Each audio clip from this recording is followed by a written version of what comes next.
The Red River Farm Network is celebrating the role of women in agriculture for our special series we call Agricult-HER. And of course, we want to thank our sponsors. Our title sponsor, the Minnesota Soybean Research and Promotion Council, plus the good folks from the North Dakota Corn Council, Minnesota Corn Growers Association, Ag Country Farm Credit Services, and Van On and Company. Our guest, Amber Wood, Executive Director of the North Dakota Livestock Alliance.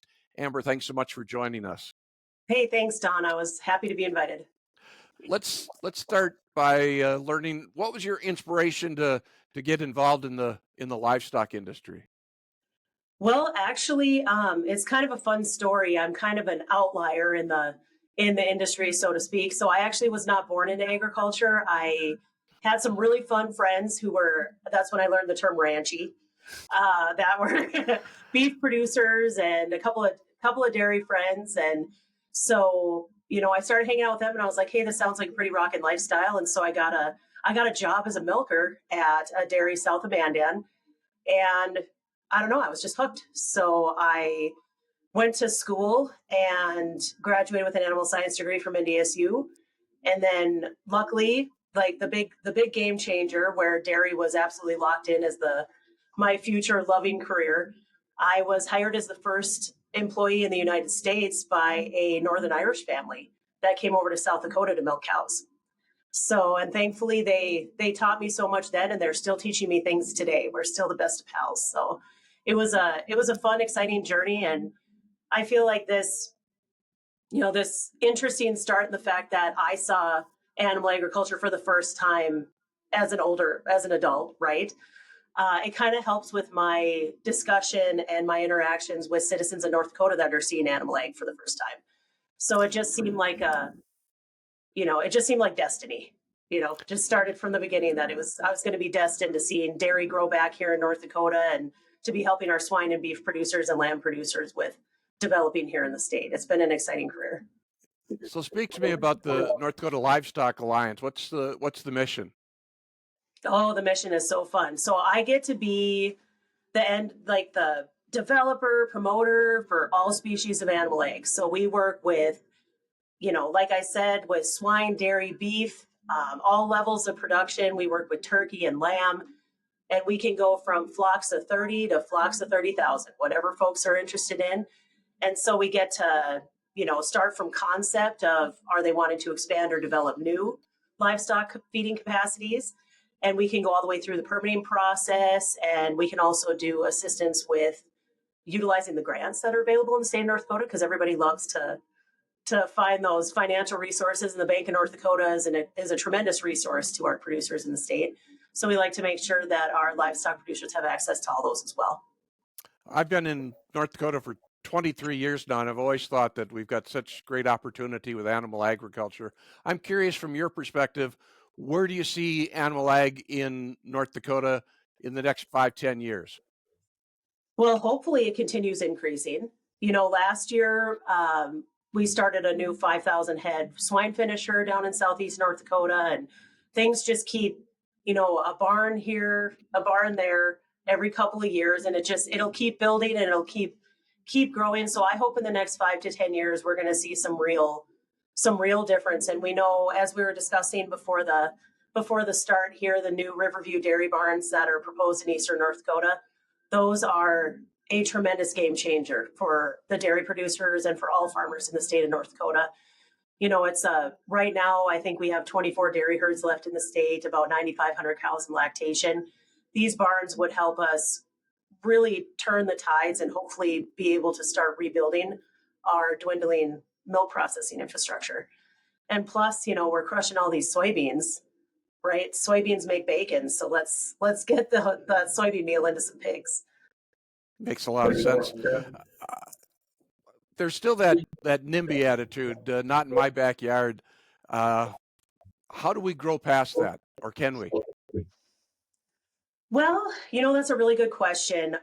That's a niche that we kind of saw at the beginning of NDLA, and it has continued to grow and become more of a higher priority. And we thankfully are being invited into new township and county commissions every day.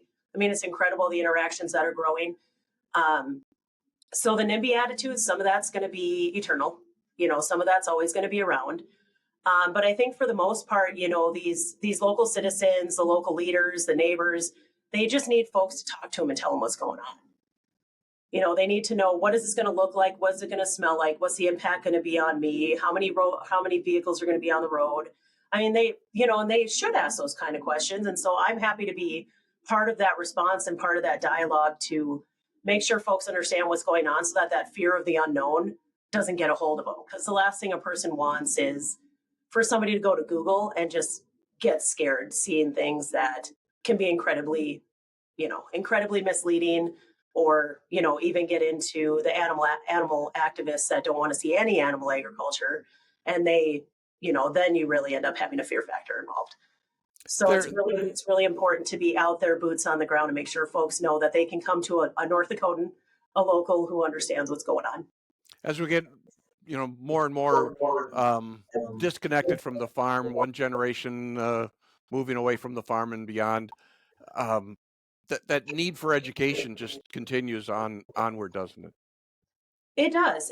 And one thing I really like to emphasize to people when they get nervous about, what's going to happen as more and more generations separate us from production ag, it's like, remember, there are converts too. There are people like me that you can find early on in education and say, hey, this is a really exciting, rewarding field that you can really have an enriched life with. So, if there's not as many farmers, as technology advances and so on, convert us.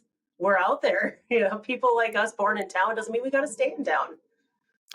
With that unique background, Amber, I'm curious, did you face any barriers as a young woman coming into this industry?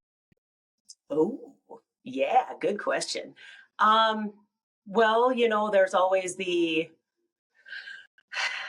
barriers to every woman entering a predominantly male dominated field. But what's really cool is watching agriculture grow throughout my career is we're seeing more and more women entering production ag.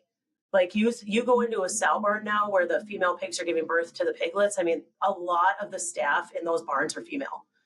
And maternity and early calf care, a lot of females running that, and it's honestly, I was blessed that I was surrounded by modern people, that I didn't really feel alienated. The biggest challenge I had was the education gap of things that came naturally to people that were born into it. I had to learn, or I had to observe and figure it out myself.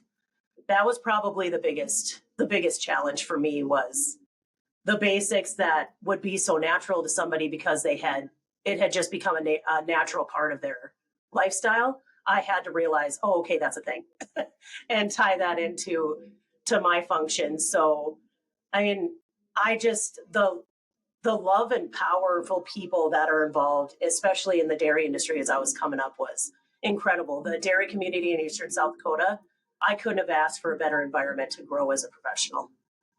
So who are those people you've relied on for advice, or who are those role models as you came into this industry? So, well, Russ Danielson was my advisor at NDSU. So come on, Russ is a legend. And then when I got into dairy production, it was Rodney and Dorothy Elliott of Drumgoon Dairy. So when they first started, so I was their first employee, it was so exciting because I got to see, it was kind of like the way my career was. I was starting from scratch. That barn was starting from scratch. When I first started with them, there was the silage pile and some concrete poured, basically. So I got to start right along with them and see how that developed, and it was just such a special experience. And all the new animals coming in from all over, it was an exciting adventure. And then, working with Rodney and Dorothy and with their wonderful kids who are operating the farm now, I also was welcomed by neighboring dairies, so that I could see had different production methods, different styles, different ideas. So the Mose family at Modak Dairy, they're a centennial farm in Eastern South Dakota. Greg Mose is a phenomenal teacher. I told him, I'm like, you should be at a university. Like, he is just such a good teacher. And the network of dairy women over there, we used to get together and have tea and wine nights, and just, still is a very special place to be. And those people are incredible, and I can't thank them enough. So, You don't have to be born into ag, but man, when you put your effort into it, ag loves and welcomes you every minute of the day. It's a Uh, challenging career, but it is so worth it. So, is there an accomplishment that you're most proud of when you take a look at your career, Amber? Oh dear, what would my accomplishments be? Well, I'm a hardcore gardening nerd, so I did get my NDSU Master Gardener certificate last week, so I'm still kind of flying high on that one a little bit. But I did receive a merit award from the Milk Producers Association a couple of years ago, for which I was absolutely honored. So just I feel like every day I'm rewarded with hog producers who see North Dakota as being their next adventure, and they trust me to help guide them through the situation. And I was so incredibly flattered when I was working with Sundale Hutterite Colony, and James Hofer told me, he's like, Amber, we would not have been able to do this project without you. And it was just, I've been flying high on that one for a year. Just that people see me as being valuable to them. That is a tremendous honor, and I am absolutely in love with this career. Even just looking at the Livestock Alliance itself, it's kind of like that baby that you've been able to nurture and bring along to where we are today. Absolutely, yeah. I mean, we started in 2017, and at that time, I was working for Commissioner Goring at the Ag Department. And the corn and soybean and ethanol and dairy and beef and pork folks sat together, and they said, you know what? Something's got to happen here. Let's do this. This has been a concept for 30 years. Let's pull the trigger. Let's get this livestock development organization put together. And I remember sitting there watching this unfold and just so excited. And Craig Jerolemic for the Pork Council kind of looks at me and narrows his eyes a little bit. And Kenton Hawley looks at me and he's like, I'm like, oh, okay. I'm in. I'm all in. So yeah, it was a direct jump straight from the Ag Department right into the Livestock Alliance. And it was scary at first starting something new, but gosh, it has been spectacular. And it's fun because you have brought together so many different parts of North Dakota agriculture. Yeah, absolutely. I mean, that's a way I would describe NDLA is we're this unifying entity that brings everybody together, regardless of politics, regardless of any of the mayhem happening in the world. We come together in a room together and we say, okay, animal ag needs to happen in the state. We have incredible livestock producers in the state right now. Let's help them. Let's help their kids get started. Let's help them expand, start new, whatever it may be. Let's just get this done.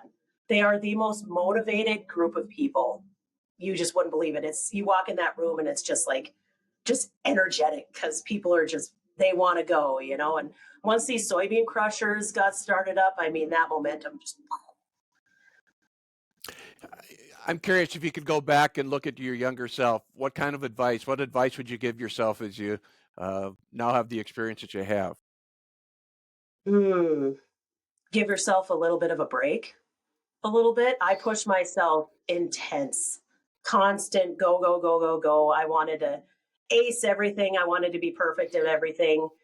But luckily that that goal to be entirely perfect got kicked out of me my first month of working in a dairy farm. Perfection is you do the best you can and you do right by your animals. You care for those animals. You care for your fellow employees, and you just do your best. The drive for perfection, give yourself a break, kid. That'd probably be my best advice. I think we all could benefit from that. And get into your chemistry on day one. Yeah. Day one. Well, again, this is a focus on women in agriculture. Any final thoughts for us, Amber, as we look at this topic? Oh, let me think here. I would just say to my fellow women and the young women that are entering university and into the workforce, just keep going. It is so rewarding. If you ever get discouraged, there are people out there that it's like destiny. They're waiting for you. They're waiting to be a part of your life. They're waiting to help you succeed. Just get after it because it is so fun. Very cool. Amber Wood with us, Executive Director of the North Dakota Livestock Alliance, as we take a look at the issues surrounding women in agriculture for our series, Agriculture.